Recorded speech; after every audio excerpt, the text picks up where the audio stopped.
Hello everyone, today we will do the poem of 10th class, The Ball Poem. Okay, this is written by John Berryman. John Berryman ने उन्होंने ये कविता लिखी है और जिसमें उन्होंने ये इंडिकेट किया है कि किस तरीके से कवि एक बॉल के ज़रिए, जो एक बॉल बच्चे के पास होती है, वो गुम हो जाती है और वो बच्चे को उस बॉल के ज़रिए क्या सिखा रहे हैं कि ज़िंदगी में सुख दुख तकलीफ़ें लगी रहेंगी, उनके साथ साथ हमें जीने की कला सीखनी है. Let's start to read the poem. A boy loses a ball. इस कविता में क्या है, एक लड़का है जिसके पास एक गेंद है, छोटा सा बच्चा है जिसके पास एक गेंद है, वो गेंद गुम हो जाती है. He is a very upset. वो क्या है, वो बहुत दुखी होता है. Okay, A ball doesn't cost much. हालांकि जो बॉल है वो ज़्यादा महंगी नहीं है, कीमत नहीं है उसकी बहुत ज़्यादा. Nor is it difficult to buy another ball. और ना ही इतना मुश्किल है कि कोई दूसरी गेंद नहीं खरीदी जा सकती. Why then is the boy so upset. फिर वो बच्चा इतना दुखी क्यों हो जाता है उस बॉल के लिए. Read the poem to see what the poet thinks has been lost. आप कविता को पढ़िए और देखिए कि वास्तव में कवि क्या सोचता है कि उस बच्चे ने क्या खोया है. And what the boy has to learn from the experience of losing something. और किसी चीज़ को गुम हो जाने के अनुभव से उस बच्चे को क्या सीखना है, उस बच्चे ने क्या सीखा है, ये इस कविता में हमें पता चलेगा. Let's be start. What is the boy now? Who has lost his ball. कवि कहता है कि अब वो बच्चा क्या करेगा. What is the boy now? अब वो बच्चा क्या करेगा. Who has lost his ball. जिस बच्चे ने अपनी गेंद गुम कर ली है. What is he to do? अब वो क्या करेगा बच्चा. I saw it go. अब कवि यहाँ पे पूछना चाहता है कि बच्चे का रिएक्शन क्या होगा उस बॉल के जाने के बाद, बॉल के गुम हो जाने के बाद. I saw it. आई कौन है यहाँ पर, पोइट. इट क्या है यहाँ पर, ball. I saw it go merrily bouncing. कवि कहता है मैंने इसे जाते हुए देखा है. आई सॉ देखा है, इट गेंद को, गो जाते हुए. मैरिली मीन्स हैप्पीली, खुशी खुशी. बाउंसिंग मीन्स जंपिंग, कूदते हुए. Down the street. कवि कहता है मैंने खुशी खुशी उस गेंद को नीचे गली की तरफ जाते हुए देखा है. And then merrily over there it is in the water. और कवि कहता है उसके बाद वही गेंद खुशी खुशी सड़क से होती हुई, गली से होती हुई, सड़क को पार करके सीधी पानी, जो नदी बह रही थी उस गली के आगे, उस पानी में गिर गई. No use to say, oh, there are other balls. कवि कहते हैं उस बच्चे के लिए ये कह देना कि वहाँ और भी बहुत सारी गेंदें हैं, इसका कोई फायदा नहीं है. No use to say, oh, there are other balls. Oh, there are other balls का मतलब है, ये वर्ड क्या सुजेस्ट करते हैं, the loss is not important enough to worry about. कि ये नुकसान इतना भी बड़ा नहीं है कि जिसके बारे में हमें बहुत ज़्यादा सोचना पड़े या बहुत ज़्यादा चिंता करना पड़े. लेकिन उससे पहले क्या है, नो यूज टू से. कवि क्या कहता है कि ये कहना, कभी बच्चे को ये समझाना कि ये लॉस इतना बड़ा नहीं है, इसका कोई फायदा नहीं है. An ultimate shaking grief fixes the boy. Ultimate shaking grief. Shaking grief का मतलब होता है कि बहुत ज़्यादा दुख, अथा दुख, सैडनेस जिसे हम कहें, विच अफेक्ट्स द बॉय. जिस और अल्टीमेट होता है फाइनल, आखिरी. An ultimate shaking grief fixes the boy. और एक बहुत ज़्यादा दुख ने, उदासी ने उस बच्चे के ऊपर घेरा कर लिया है. यानी उस बच्चे के ऊपर क्या छा गई है, उदासी छा गई है, बच्चा बहुत दुखी है. As he stands rigid. क्योंकि वो बच्चा कैसे खड़ा है, stiff. Rigid means stiff, like a statue. Okay, बिल्कुल कठोर होकर खड़े रहना. As he stands rigid, trembling, staring down. वो बच्चा बिल्कुल एक स्टैचू, एक मूर्ति की तरह खड़ा है. ट्रैम्बलिंग, कांप रहा है क्योंकि उसकी बॉल जा रही है और वो पकड़ नहीं पा रहा. स्टेयरिंग डाउन, और बॉल को नीचे जाते हुए देख रहा है. स्टेयरिंग होता है घूर के देखना.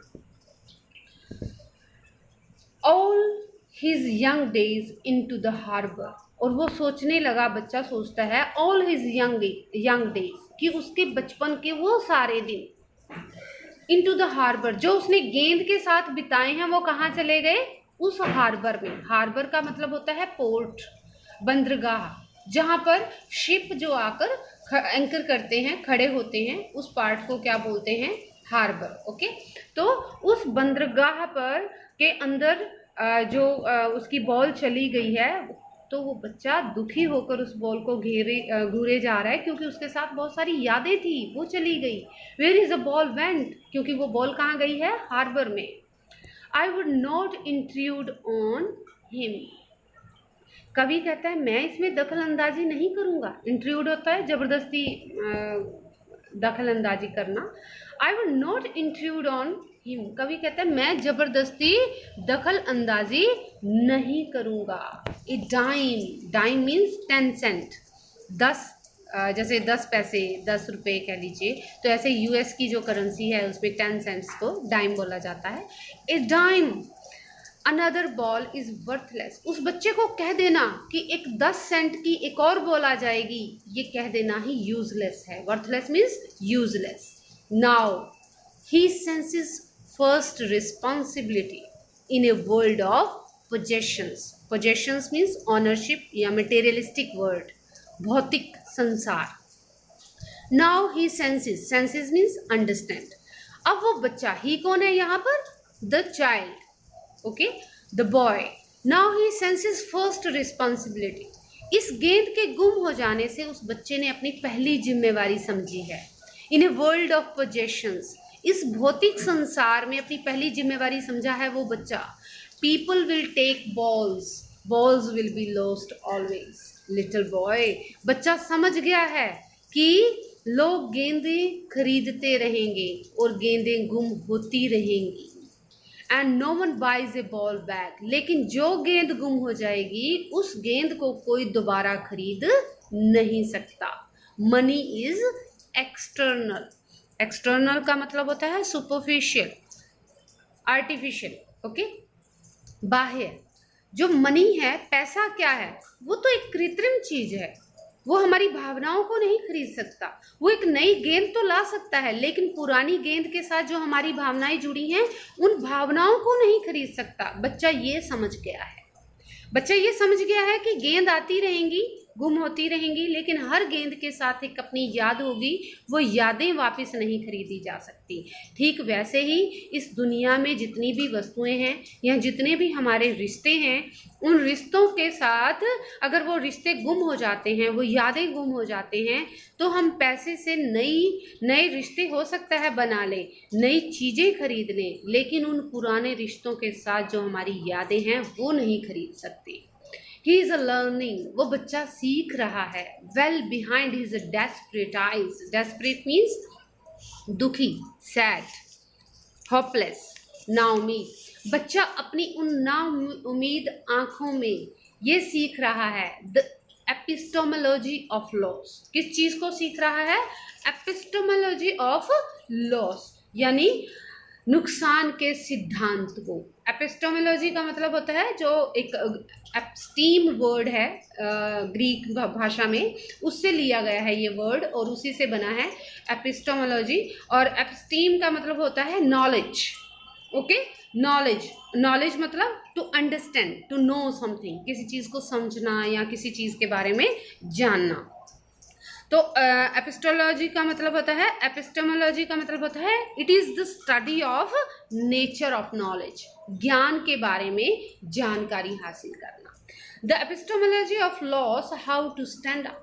कवि कह रहा है कि बच्चे ने नुकसान के विज्ञान को सीख लिया है कि कैसे कोई भी चीज़ गुम होकर हो जाती है या हमसे दूर हो जाती है, उसको बर्दाश्त करना है। हाउ टू स्टैंड अप, कैसे हमें दोबारा खड़े होना है, यानी उन दुखों से ऊपर उठना है। Knowing what every man must one day know, और हर इंसान को ये ज्ञान एक ना एक दिन हासिल करना ही होगा कि जिंदगी में नुकसान होते रहेंगे, रिश्ते छूटते रहेंगे और भौतिक चीज़ें ख़त्म होती रहेंगी, लेकिन फिर भी हमें जीना है और जीने का अच्छा सलीका सीखना है। And most know many days how to stand up.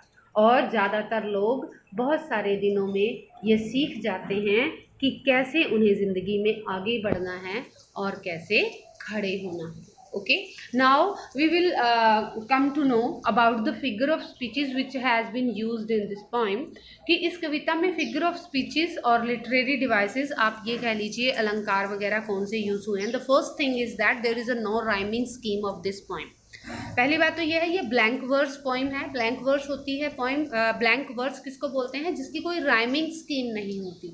तो अगर इस क्वेश्चन में अगर आपको CBSE बोर्ड में या कभी भी आपको क्वेश्चन मिलता है कि what is the rhyme scheme of this poem, तो there is a no rhyme scheme of this poem. हाँ, we can say that this is written in blank verse. किस में लिखी गई है ये, ब्लैंक वर्स में. ब्लैंक वर्स का मीनिंग ये होता है no rhyme scheme. Okay, now you should come to know what literary devices has been used in this poem. Now see the first line.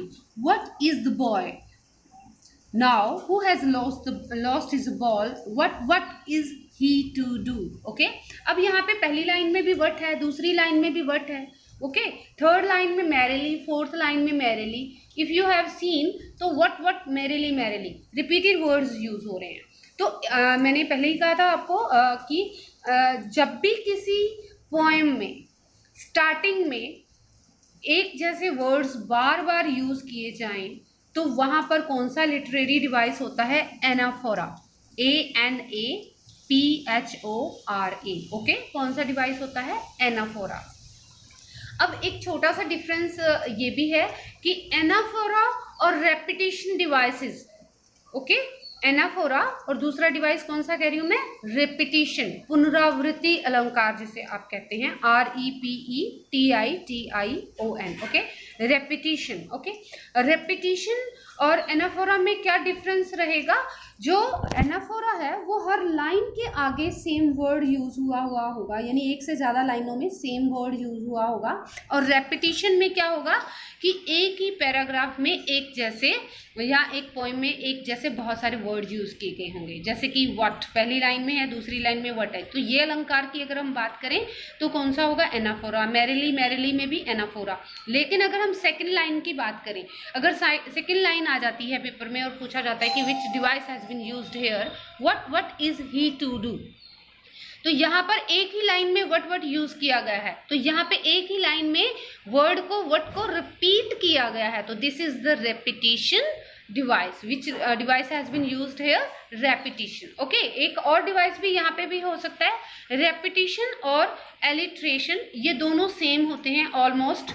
Repetition में क्या होता है, एक जैसे वर्ड्स एक लाइन या एक पैराग्राफ में यूज किए गए होते हैं, और जो उसके अलावा एलिट्रेशन होता है उसमें एक जैसे कंसोनेंट वर्ड्स से वो लाइन में यूज किया होता है. जैसे WH, व्हाट, तो W से W यानी ये दोनों एक ही वर्ड से शुरू हुए हैं, एक ही कंसोनेंट वर्ड से शुरू हुए हैं, व्हाट. तो यहाँ पे कौन सा डिवाइस है, एक तो एलिट्रेशन डिवाइस यूज हुआ है, एक रेपिटेशन डिवाइस भी यूज हुआ है. और अगर हम ऊपर से नीचे यानी लाइन वाइज देखें तो फिर हम ये भी कह सकते हैं कि एनाफोरा डिवाइस यूज हुआ है. तो 3 डिवाइसेस अब तक हमने यहाँ पे पढ़ लिए हैं. नेक्स्ट है merrily bouncing down the street, I saw it. मैंने पहले भी बोला कि इट मीन्स गेंद. Okay, ball. तो बॉल कैसी गई, मैरिली बाउंसिंग, हंसते हुए, खुशी खुशी जंप करते हुए. तो क्या एक बॉल हंस सकती है, एक बॉल इस तरह से जंप कर सकती है, नो, हंस तो नहीं सकती. इसके मतलब यहाँ पर क्या किया गया है, बॉल के लिए इमेजरी IMAGERY इमेजरी डिवाइस का यूज किया गया है, कल्पनात्मक डिवाइस का भी यूज किया गया है. ओके, तो यहाँ पर हमारा दूसरा डिवाइस कौन सा यूज हुआ है, इमेजरी डिवाइस. ओके, नेक्स्ट है अगर हम और आगे बात करते हैं, सो अगर आप और आगे नीचे आ जाएं, बॉल्स में B that is the last paragraph, and no one buys a ball. Okay, no one buys a ball. तो यहाँ पर जो वर्ड यूज हुआ है ball, balls. In a world of possessions people will take balls. देखो balls 2 बार आ गया.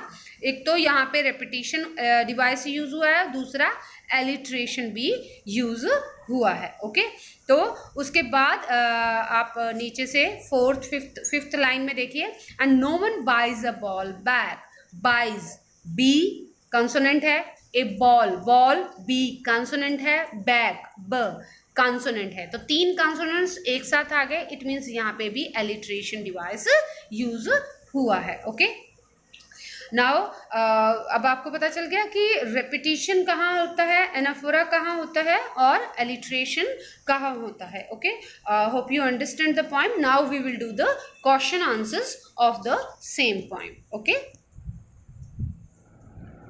now before doing the question answers, let's we do the about the poet. Okay, John Berryman was an American poet. Basically John Berryman कहाँ के हैं, American poet है and scholar. Okay, विद्वान है वो. He is best known for the dream songs which was a sequence of 385 poems. सबसे ज़्यादा वो किस बात के लिए जाने जाते हैं, क्यों नाम है उनका, उन्होंने एक बुक लिखी, उन्होंने एक किताब लिखी, या ये कह लीजिए कविताओं का जो संग्रह है वो लिखा उन्होंने, और उसका टाइटल था ड्रीम सॉन्ग्स, जो 1969 में उन्होंने लिखा, और तकरीबन उसमें कितनी पोइम है, 385 पोएम्स हैं। He won Pulitzer Prize for the Dream Songs, और इस बुक के लिए उन्हें पुलित्जर प्राइज भी मिला था। He also won national book award, और उन्हें नेशनल बुक अवार्ड भी मिला हुआ है। Okay, now let's we do the NCERT question answers, the ball poem question answers. First question is why does the poet say, कवि ये क्यों कहता है, I will not intrude on him, कि मैं उसमें दखल अंदाजी नहीं करूँगा। Why doesn't he offer him money to buy another ball, वो पैसे क्यों नहीं ऑफर करता, जो कवि है वो पैसे क्यों नहीं देता उस बच्चे को, ताकि वो दूसरी जो बॉल है वो खरीद सके। ओके, इसका एक और क्वेश्चन भी बन सकता है, वो क्या है, मनी इज एक्सटर्नल, मनी क्या है, एक्सटर्नल है। What does the poet mean by this expression? इस बात से कवि क्या कहना चाहता है। ओके, एक और क्वेश्चन भी इसी क्वेश्चन पे बनता है, जबकि आंसर सेम रहेगा। What does John Berryman want to convey through this poem? इस पोएम के जरिए जॉन बेरीमैन जो हैं वो क्या मैसेज देना चाहते हैं या क्या कन्वे करना चाहते हैं। Answer will be the same of all the 3 question. So let's do the question number answer of the question number 1। The poet doesn't want to intrude. कवि जो है वो दखल अंदाजी नहीं करना चाहता, so that ताकि the boy can get a chance to learn the real truth of life, ताकि उस बच्चे को क्या मिले, एक मौका मिले जिंदगी की सच्चाई को सीखने का। He has to learn to accept the loss, उसको सीखना होगा लॉस को एक्सेप्ट करना। बच्चे ने क्या सीखा, लॉस को एक्सेप्ट करना। The loss here means the most important thing और रिलेशनशिप। यहाँ पर लॉस का मतलब क्या है, बहुत ही इंपॉर्टेंट चीज़ आपकी ज़िंदगी की या फिर आपके रिश्ते, क्योंकि मनी से क्या कर सकते हैं हम, चीज़ें तो खरीद सकते हैं, but the emotions and the feelings belong to that particular thing और रिलेशनशिप वी कांट बाय। उस चीज़ से जुड़ी हुई चीज़ें जो हमारी इमोशंस हैं हम उनको नहीं खरीद सकते। ओके, नेक्स्ट क्वेश्चन है स्टेयरिंग डाउन। कभी कहते मैं वो जो बच्चा है वो घूरते हुए उस बॉल को नीचे जाते हुए देखता है। All his young days into the harbour, और वो सोचता है कि उसके सारे जो यंग डेज मतलब उसके बचपन के या जो उसके पुराने दिन थे जो उस बॉल के साथ जुड़े हुए, वो सारे कहाँ चले गए, हार्बर में। Where is a ball went, वहीं जहाँ उनकी बॉल गई है, क्योंकि वो जुड़े किसके साथ थे, उसके वो डेज बॉल के साथ, और बॉल कहाँ गई, हार्बर में। ओके, तो वो सारे दिन भी यानी उसकी सारी यादें जो हैं वो बॉल के साथ साथ उस हार्बर में चली गई। Do you think the boy has had the ball for a long time, क्या आपको लगता है कि वो जो गेंद थी वो बच्चे के पास काफ़ी लंबे समय से थी। Is it linked to the memories of days when he played with it, और क्या इस बॉल का संबंध बच्चे की उन यादों से है जब वो उसके साथ खेला करता था, उस गेंद के साथ खेला करता था। Yes, we can say that the boy had the ball for a very long time. हाँ, हम कह सकते हैं कि वो जो बॉल थी वो बच्चे के पास काफ़ी लंबे समय से थी, क्योंकि वो यंग डेज की बात कर रहा है तो इसका मतलब उसके पास पहले थी। The line itself describes how the ball recalls those days. अब ये जो लाइन है, कौन सी लाइन है? Young days, all his young days into the harbour. ये यंग डेज वाली जो लाइन है, द लाइन इटसेल्फ डिस्क्राइब, ये लाइन अपने आप में बताती है how the boy recalls, recalls होता है रिमेंबर करना, याद करना, how the boy recalls those days, कि बच्चा कैसे उन दिनों को याद करता है, when he used to play with the ball, जब वो उस गेंद के साथ खेला करता था। The ball was surely linked to some sweet memories of his playing with the ball. सच में जो वो गेंद है वो अवश्य ही बच्चे की कुछ खूबसूरत, कुछ मीठी यादों के साथ जुड़ी हुई थी, जब वो बच्चा उस बॉल के साथ खेला करता था। नेक्स्ट क्वेश्चन है, what does in the world of possessions, possessions मतलब मटेरियलिस्टिक वर्ल्ड जो है, मीन, यहाँ पे वर्ल्ड ऑफ पोजेशंस का क्या मतलब है? In the world of possessions means that the world is full of materialistic things. The world of, in the world of possessions का मतलब है, क्या मतलब है? द वर्ल्ड इज, ये पूरी दुनिया इज फुल ऑफ, भरी हुई है, किससे? मटेरियलिस्टिक थिंग्स से, भौतिक चीज़ों से। Materialistic things are those which bring comfort and luxury in our life. Materialistic चीज़ें वो होती हैं जो हमारी ज़िंदगी में आराम और ऐशो आराम लेकर आती हैं। ओके, नेक्स्ट क्वेश्चन नंबर 4 है, do you think the boy has lost anything earlier? क्या आपको लगता है कि बच्चे ने पहले भी कोई चीज़ खोई है? यानी इस बॉल के गुम होने से पहले क्या कुछ ऐसी चीज़ थी जो बच्चे से गुम हो गई थी? Pick out the words that suggest the answer. तो वो आप वो वर्ड भी पिक आउट कर सकते हैं, पोइम में से उठा सकते हैं जो सुजेस्ट करता है आपके आंसर को। The line in the poem, now he senses is the first responsibility. अब वो लाइन, कविता की वो लाइन जो जिसमें कहा गया है now he senses his first responsibility, कि अब बच्चे ने अपनी पहली जिम्मेवारी को महसूस किया करता है, helps us to know that the boy has not lost anything before. इस लाइन से हमें पता चलता है कि इससे पहले बच्चे ने कभी कुछ नहीं खोया था, क्योंकि पहली बार रिस्पॉन्सिबिलिटी को फील कर रहा है तो इट मीन्स गुम भी कोई चीज़ पहली बार ही हुई है। व्हाट डज द पोइट से?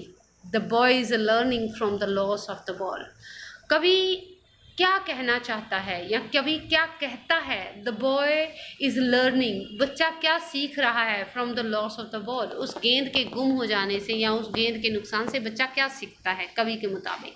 Try to explain this in your own words, अपने शब्दों में बताने की कोशिश करें। The poet means that the boy will learn the real truth of life. कवि का कहने का मतलब है कि बच्चा जिंदगी की वास्तविक सच्चाई सीख रहा है। He will learn how to move on in life despite of incurring heavy losses. बहुत ज़्यादा भारी नुकसान होने के बावजूद भी कैसे ज़िंदगी में आगे बढ़ना है, ये सीखता है बच्चा। Everyone experiences this in his और her life when they lose either something or someone। जब भी हम किसी चीज़ को या किसी रिलेशनशिप को या किसी रिश्ते को खोते हैं तो हम जिंदगी में कैसे आगे बढ़ें ये अपने अनुभवों से सीखते हैं। The harsh reality that lost things never come back make people strong enough to live their life। ये कठोर सच्चाई, द हार्श मतलब बहुत हार्ड, ये कठोर सच्चाई that loss things never come back, कि जो चीज़ें गुम हो जाती हैं या जो रिश्ते खो जाते हैं या जो इंसान हमसे दूर हो जाते हैं वो कभी वापस नहीं आ पाते। मेक पीपल स्ट्रॉन्ग, ये सच्चाई लोगों को और मजबूत बनाती है। Enough to live their life, ताकि वो अपनी ज़िंदगी को और अच्छे से जी पाएँ bye accepting this truth of life, ताकि वो अपनी ज़िंदगी की इस सच्चाई को भी स्वीकार करते रहे। Okay, hope you understand the poem with the literary devices and the glossary of the poem also, and also you understand the question answers. With it I have complete the poem in this video. So please like my video and also subscribe and share my video. Thank you, have a nice day.